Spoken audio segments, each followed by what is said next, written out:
Good morning friends, मैं doctor VK Mishra from gastro liver hospital Swaroopnagar Kanpur. At the outset a request, मैं आपसे request करूंगा कि इस चैनल को सब्सक्राइब करें, इस वीडियो को शेयर करें। आज मैं बात करूंगा हेपेटाइटिस के वास्तव में बेसिक साइंस के बारे में। मैं हेपेटाइटिस जो आप जानते हैं is a very common problem, उसके वास्तव में क्या जेनेसिस है इसके बारे में बात करूंगा। जब भी हम टिस की बात करते हैं, चाहे वो हेपेटाइटिस हो, चाहे वो अपेंडिसाइटिस हो, चाहे वो टॉन्सिलाइटिस हो, चाहे वो सेलुलाइटिस हो, जब भी एक टिस वर्ड सामने आता है तो आपको समझने की जरूरत है कि टिस वर्ड वास्तव में साइंटिफिकली किसी भी इंफ्लेमेशन के लिए कहा जाता है। तो अगर अपेंडिसाइटिस है, इसका मतलब है अपेंडिक्स में इंफ्लेमेशन है। टॉन्सिलाइटिस है, इसका मतलब है कि टॉन्सिल में इंफ्लेमेशन है। सेलुलाइटिस है, इसका मतलब है कि स्किन की सेल्स में इंफ्लेमेशन है। हेपेटाइटिस है, इसका मतलब यह है कि लिवर की सेल्स में इंफ्लेमेशन है। इसका मतलब यह है कि जो भी हम बात कर रहे हैं हेपेटाइटिस की, ये लिवर सेल्स में इंफ्लेमेशन की बात करते हैं। इंफ्लेमेशन को आप कॉमन भाषा में समझ सकते हैं कि स्वेलिंग, रेडनेस या इस तरह की चीजों के लिए कहा जाता है। जहां तक इंफ्लेमेशन का सवाल है, साइंस ऐसा मानती है कि नेचुरल रिस्पॉन्स है किसी भी इंजरी के लिए, और यह इंपॉर्टेंट हिस्सा है हीलिंग के लिए और इम्यून रिस्पॉन्स के लिए। तो inflammation is one of the very important part of our body. Now आप ध्यान से देखिए कि जैसे आपको यहां कोई एक कट लग जाता है, ये जो कट आपको लगता है तो सिर्फ ऐसा नहीं है कि आपको दिखाई देता है, इस कट के पीछे बहुत सारा विज्ञान है। जब आपको यहां पर कट लग जाता है तो वास्तव में यहां पे हल्की सी स्वेलिंग आ जाती है और इसमें एक इन्फ्लेमेशन या रेडनेस डेवलप हो जाती है। ये सिर्फ आपको रेडनेस या जो इन्फ्लेमेशन है ये आपको दिखाई नहीं देता है। आप देखेंगे कि इसको आप दबाएंगे तो आपको दर्द होगा, इसमें आपको लालामी दिखाई देगी। और अगर आप ध्यान से देखेंगे कि इस घाव पर अगर आप हाथ रखेंगे तो आपको लगेगा कि ये एरिया बाकी सबकी जगह में ज्यादा गर्म है या ज्यादा वार्म है। इसका मतलब यह है कि यहां इंफ्लेमेशन की एक प्रोसेस चालू है। जो अगर आप स्किन के नीचे को देखें जहां आपको कट लगा हुआ है तो आपको समझ में आएगा कि आपकी जो बॉडी है बहुत सारे कामों में लगी हुई है। ये वास्तव में इन कामों में लगी हुई है कि अंदर कोई ब्लड का रिसाव ना हो, अंदर ज्यादा इंफेक्शन ना हो और अंदर ज्यादा इंफेक्शन ना स्प्रेड होने पाए। तो इसके लिए इस कट के नीचे जो आपकी बॉडी है वो बहुत सारे कामों में लगी हुई है। जो काम बॉडी करती है उनको ध्यान से देखिए। इस कट के नीचे जो खून की नसें होंगी वो धीरे धीरे डायलेट हो जाएंगी। वो जो डायलेट हो जाएंगी तो इस एरिया में बहुत सारी स्पेसिफिक सेल्स होती हैं जिन्हें हम रिपेयर सेल्स कहते हैं। ये रिपेयर सेल्स आके इकट्ठे हो जाती हैं, उस एरिया को हीलिंग के प्रोसेस में ले जाती हैं। इस हीलिंग के प्रोसेस में सबसे ज्यादा जो मदद करती है that is basically the repairing cells, repair cells. Now जहां तक रिपेयरिंग की प्रोसेस में उसमें दो तरह की चीजें होती हैं। जो ये सेल्स आती हैं जिस एरिया में जो डैमेज सेल्स हैं या जो सेल्स पूरी डैमेज हो गई हैं या हार्मफुल सब्सटेंसेस हैं जैसे कि बैक्टीरिया हैं, वायरसेस हैं, उनको वास्तव में ये जो रिपेयर सेल्स हैं ये खत्म करती हैं, रिमूव कर देती हैं। और वास्तव में जो आपकी बाकी जो सेल्स हैं जो हेल्दी हैं उनको ऊपर की तरफ ले जाती हैं और एक हीलिंग की जो प्रोसेस है उसको आगे चलाती चली जाती हैं। इसका मतलब यह है कि जो रिपेयरिंग की प्रोसेस है उसमें जो इस तरह के डैमेज सेल्स हैं उनको खत्म कर दिया जाता है, अनवांटेड जो सब्सटेंस है उनको खत्म कर दिया जाता है और जो हेल्दी सेल्स हैं उनको ऊपर की तरफ लाकर उनको वास्तव में मल्टीप्लाई करा दिया जाता है।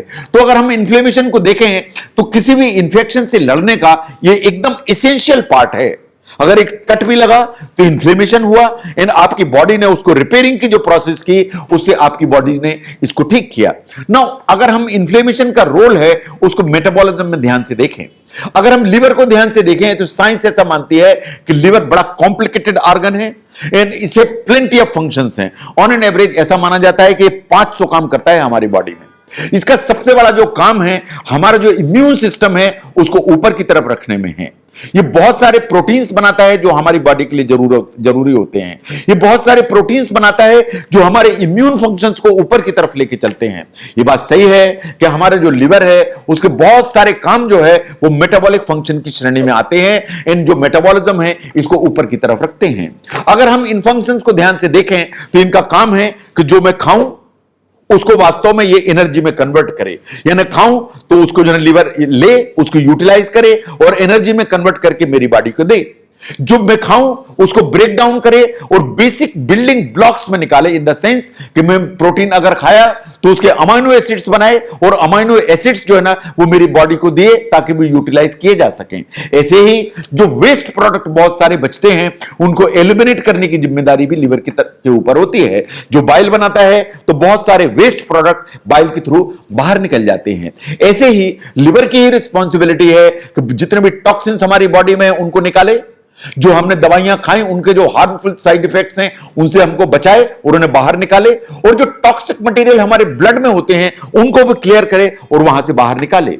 नाउ अगर लिवर को कोई भी चीज ऐसी आइडेंटिफाई होती है जो कि डेंजरस है तो लिवर हमेशा कोशिश में लग जाता है कि इसको बॉडी से एलिमिनेट किया जाना चाहिए, इसको क्लियर किया जाना चाहिए और इसको बॉडी से निकाला जाना चाहिए। जो एलिमिनेशन की प्रोसेस है इसकी जो रिस्पॉन्सिबिलिटी है वो भी लिवर की ही ऊपर है।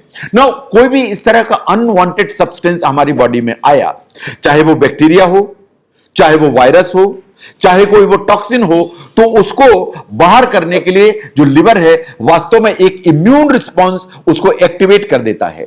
और इम्यून रिस्पांस जब भी एक्टिवेट होना है तो कुछ ना कुछ इन्फ्लेमेशन, रेडनेस जरूर होगी जो लिवर के अंदर हो जाती है।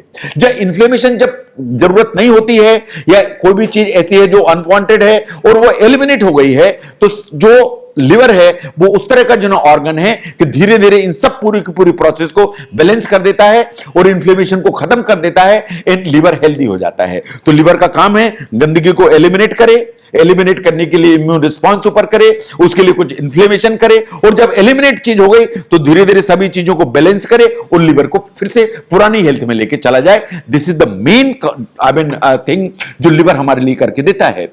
नाउ जब इस तरह की कोई प्रॉब्लम होती है कि जो लिवर रिकॉग्नाइज करता है कि कोई अनवांटेड मटेरियल आया, उसने अगर हमारी लिवर की जो सेल्स है उनको डैमेज किया, अगर लिवर की सेल्स को भी डैमेज कर देता है तो लिवर में वो कैपेबिलिटी होती है कि अपनी ही जो सेल्स हैं उनको या तो एलिमिनेट कर देगा या उनको रिपेयर कर लेगा, और एलिमिनेट कर देगा, और एलिमिनेट करने के अलावा जो बाकी सेल्स हैं वो अपना एक अप टू द मार्क काम करती चलती चली जाती हैं, तो वाइटल फंक्शंस हमेशा मेंटेन होकर चलते हैं। ये यूनिक प्रॉपर्टी है लिवर की कि अपना काम भी करता चला जाएगा, रिपेयर की प्रोसेस भी करता चला जाएगा, अपनी ही डैमेज सेल्स को वास्तव में एलिमिनेट भी करता चला जाएगा।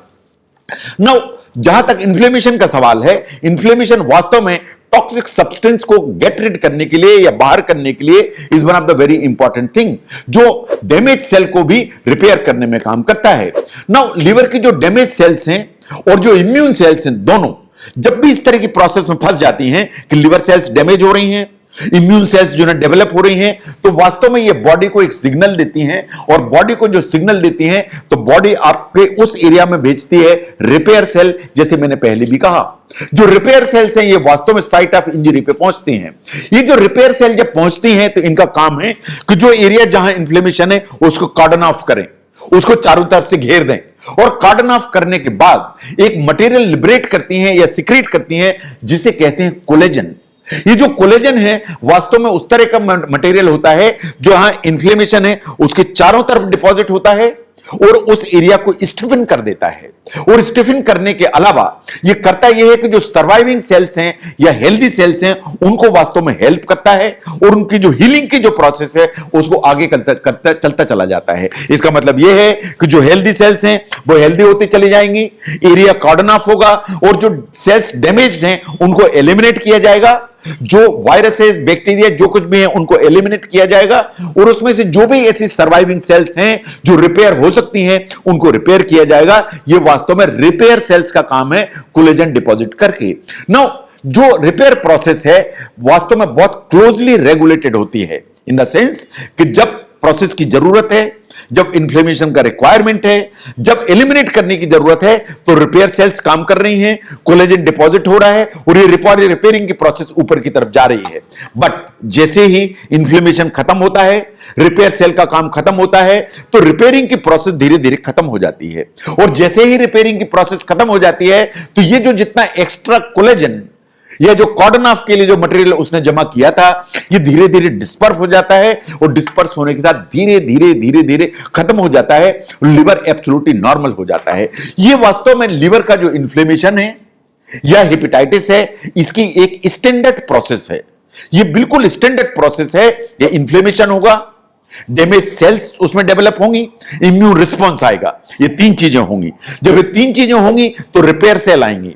रिपेयर सेल आएंगी तो एरिया कॉर्डन ऑफ होगा और उसमें कोलेजन डिपॉजिट होगा। जो रिपेयर सेल्स हैं डैमेज सेल्स को खत्म करेंगी, अनवांटेड जो मटेरियल है, बैक्टीरिया, वायरस, उनको खत्म करेंगी।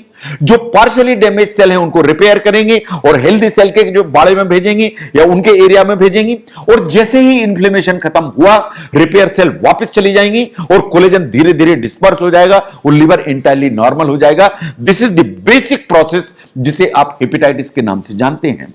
हेपेटाइटिस के बारे में हम आगे के वीडियोस में इसकी जो एक पैथोजेनेसिस है उसके बारे में कुछ और बात करेंगे। तब तक के लिए thank you very much. This is doctor VK Mishra from gastro liver hospital.